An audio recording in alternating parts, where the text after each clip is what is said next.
애한테 물어봤는데 어머니가 먼저 대답하시죠. 그리고 애가 대답 안 하면 야, 너 왜 가만히 있어? 너 지난번에 뭐라고 했잖아. 막 이런 식으로 하시는 분들도 계시고 어떻게 하는 게 좋을까요?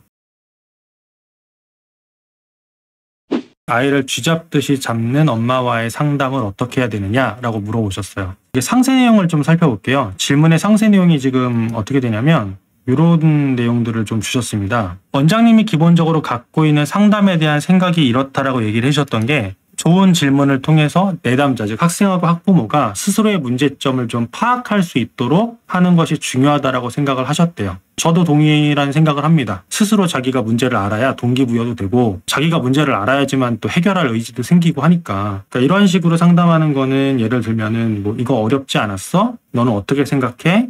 이런 거는 괜찮니? 라고 아이한테 이런 식의 질문들을 던지는 것들이죠. 아이의 생각을 들어보기 위해서 질문할 수도 있고 아이가 어디가 부족하고 어디가 약한지에 대한 거를 적나라하게 옆에서 어머니가 좀 들으시게 하기 위해서 그런 방법을 쓰기도 합니다. 이 원장님도 저랑 이제 비슷한 생각이세요. 그러니까 특히 저는 등록 상담할 때 학생, 학부모가 함께 하기를 바라고 학생한테 질문합니다. 그러니까 어머니가 지켜보시고 학생하고 주로 얘기를 하는 거죠. 자, 그렇게 얘기하게 되면 보통 어머님들은 우리 아이는 공부 동기는 있는데 방법을 모르는 것 같다. 뭐 그런 얘기 많이 하시죠. 많은 레파토리가 애가 이제 뭐 머리는 똑똑한데 많이 안 시켜서 뭐 끌어주는 사람이 없어서 실력이 안 올랐다. 뭐 이런 얘기를 하시는 경우 많으니까. 자, 근데 정작 아이랑 이야기를 하면 어머니는 우리 아이는 하고 싶은 마음이 있는데 끌어준 사람이 없어서 잘 안 됐다라고 얘기를 하시는데 막상 아이랑 얘기하고 아이의 속마음을 좀 파악하기 위한 상담을 좀 하다 보면 정작 아이 입에서 나오는 이야기는 시장 쪽 공부 동기가 부족한 경우가 많다라는 게 이제 어머니하고 같이 있는 자리에서 딱 오픈이 돼버리는 거죠. 그런 상황들인 겁니다.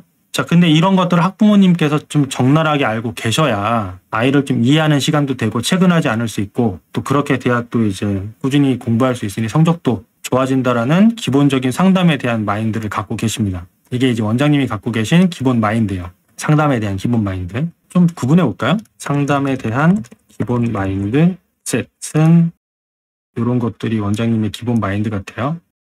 근데 이제 문제 발생은 이런 상황인 거죠.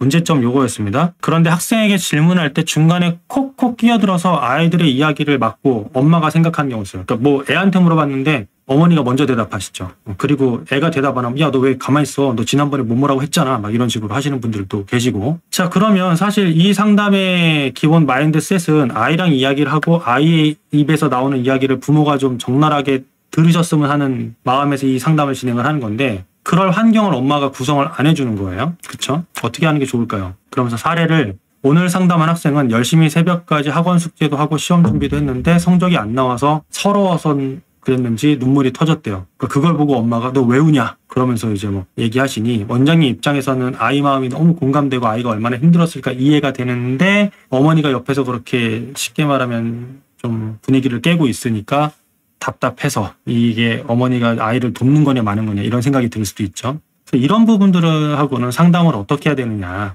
이런 이야기를 하셨어요. 글쎄요, 이게 제가 무슨 상담 심리를 전공을 하고 싶다라는 생각을 좀 많이 하거든요. 그러니까 이런 교육에서 일을 하다 보면 그런 경우에 대한 거를 좀 많이 보긴 하는데 일단 이거는 글쎄요, 제 개인적인 경험이나 의견이 될 것 같은데 일단 첫 번째는 상담에서 일단 기본적으로 그 세팅을 할 때 들어보셨는지 모르겠지만 뭐 라포 형성 뭐 이런 말도 하죠. 그러니까 쉽게 말하면 이렇게 볼게요. 원장님과 학생 또는 학부모가 어느 정도 유대감 형성하는 게 중요하다라는 얘기를 하게 됩니다. 즉 무슨 얘기냐면 우리가 수업을 할 때에도 수업 내용이 아무리 중요하지만 아이들이 막 늘어져 있고 공부 안 하려고 그러고 하기 싫어요 하고 있는데 애들 상태를 어떻게 좀 바꿔주지도 않고 그냥 수업만 한다고 해서 수업이 효과가 있지는 않잖아요. 즉 분위기를 만들어줘야지만 수업도 가능하지 않습니까? 상담에서도 마찬가지예요. 어쨌든 내가 이 사람 얘기를 들어주고 거기다 코칭을 해주던 어떤 얘기를 해주던 뭐 어떤 식의 상담을 하게 될 텐데 원장님이 하실 말씀을 학부모나 학생이 들으려면 들을 분위기가 형성이 되어 있어야 돼요. 그렇죠?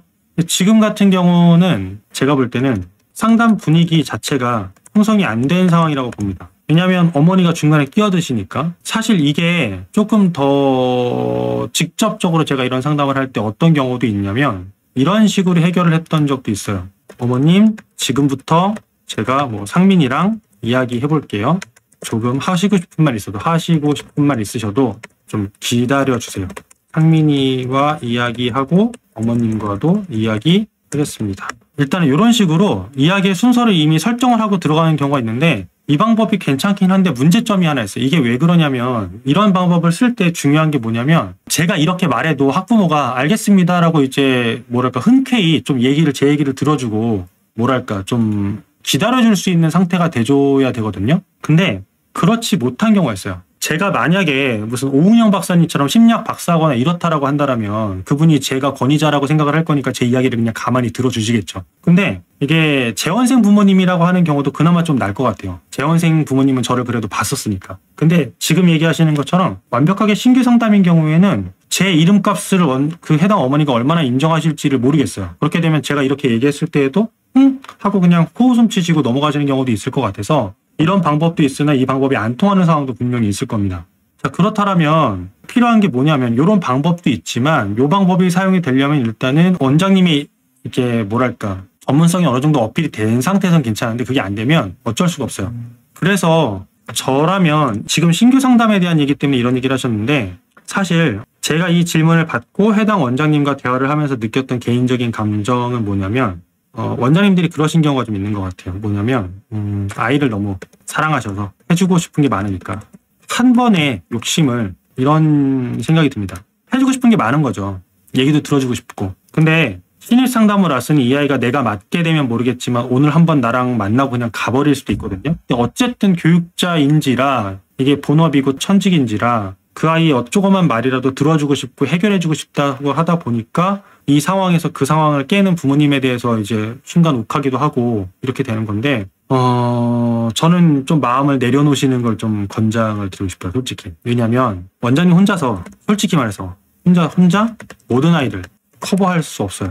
그리고 한 번에 모든 문제를 다 해결도 불가능합니다. 만약에 이제 이런 상황이라면 어머니를 제가 어떻게 뜯어고칠 수는 없으니까 그냥 일단은 거기서 상담을 어머니 입장에서 좀 마무리를 잘 하고 아이가 다니게 된다라면 그 다음에 아이랑도 별도로 얘기하고 아이랑 이야기한 것을 부모님만 따로 불러서 좀 심각한 분위기 만들어서 부모님과 따로 얘기하고 이렇게 1대1로 좀 다르게 얘기하는 방식을 쓸 것 같아요. 어쨌든 지금 상황에서 그런 엄마가 그렇게 나온다면 분위기 자체가 원장님이 원하는 방향으로 상담이 안 될 확률이 커요. 그렇다면 그냥 이거는 오늘은 안 되는구나. 해당 어머니가 들을 준비가 안 되셨구나. 그냥 마음 내려놓으시고 그냥 그 상태에서 할 수 있는 최선을 다해서 그냥 어머니 얘기 들으시면서 상담 끝내시고 기회가 돼서 그 아이를 또 맡게 되신다면 그 다음에 가서 엄마랑도 따로 얘기해 보시고 시간을 드리는 거죠. 제가 맨 처음 말씀드렸을 때 상담할 때 기본 자체가 유대감 형성이 돼야 된다고 말씀을 드렸잖아요. 그렇다면 오늘 한 번만이 아니라 앞으로 만나게 되는 여러 번의 시간을 가지고 아이랑과 학부모와 유대감을 쌓아서 차근차근 문제를 해결해 가신다라는 식으로 좀 여유를 가져주시면 좀 어떨까.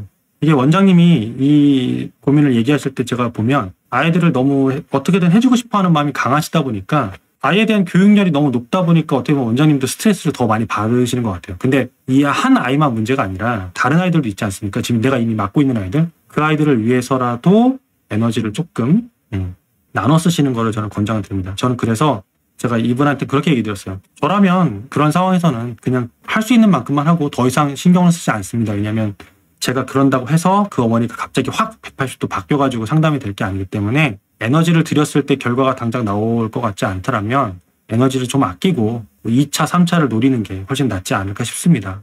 그래야 또 원장님이 또 뒤에 또 다른 상담을 하실 수 있으니까 좀 에너지를 조절하시는 마음을 좀 가지시면 어떨까 싶어요. 항상 이게 여유를 가지셔야 되는 게 중요한 것 같습니다.